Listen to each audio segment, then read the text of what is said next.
We're looking at 15.8 and we're looking at resistant bacteria, resistant to antibiotics, how they develop resistance, how we can stop the spread of resistant bacteria, and what society can do in general.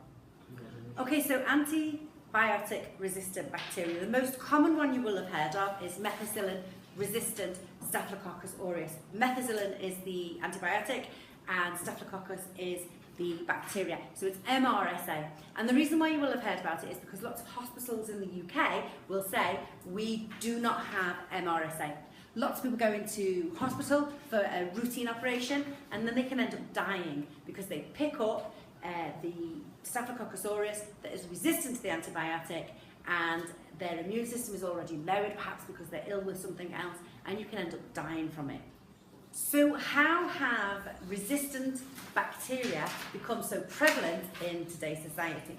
Well, let's think about it like this. If you get a sore throat and you've got bacteria growing in your throat, then basically what's going to happen is you're going to elicit an immune response to that. Your white blood cells are going to come along, your lymphocytes, those white blood cells that make antibodies, are going to produce antibodies to them to destroy them, and your phagocytes are going to come along and engulf the bacteria. In the meantime, you'll go under, you will get ill, and it'll take you some time to recover. So these bacteria are going to multiply, and as they multiply, they are competing for space, they're competing for nutrients, so they're competing against each other. If you are eliciting an immune response against them, none of them have an advantage because they are all exactly the same. However, if one of them mutates and then becomes resistant to an antibiotic, it also doesn't have an advantage because you're not taking any antibiotics.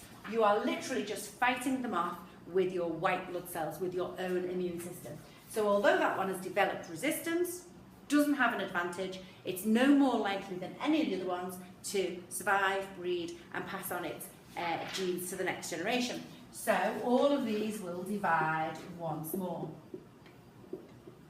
And there's no change in the environment because you are not taking antibiotics.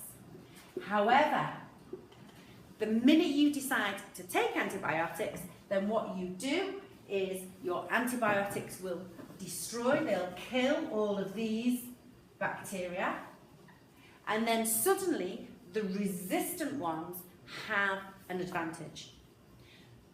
They're resistant to the antibiotic, so they are more likely to survive.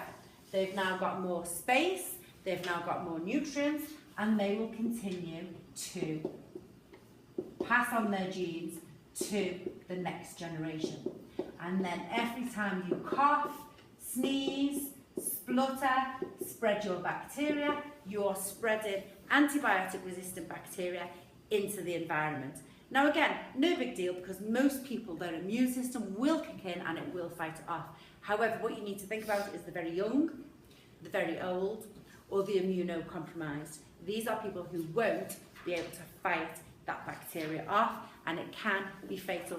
And the progression of antibiotic resistance is greater than the science trying to find more antibiotics.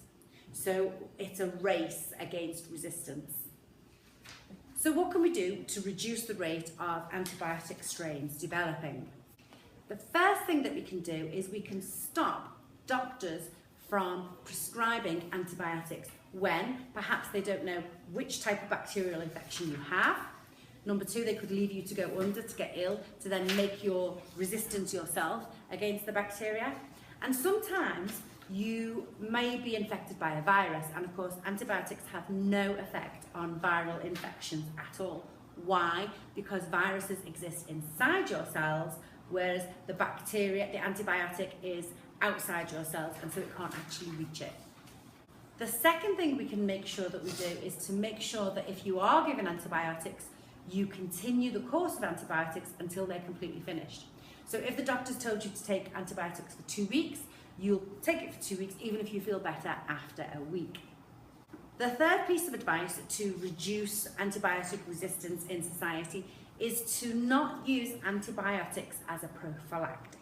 And what that means is as a prevention.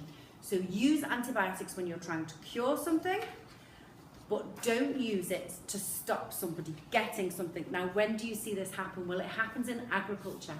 I think most people are aware that battery farming of perhaps, say, chickens takes place where they're all squashed into cages and they're right next to each other.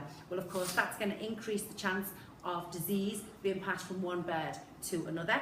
So what naturally happens is in the farming, in industrial farming, animals are given antibiotics before they even become ill. Well, that means that antibiotic resistance can therefore build up and it's not being used effectively. Remember that the development of new antibiotics is costly and slow.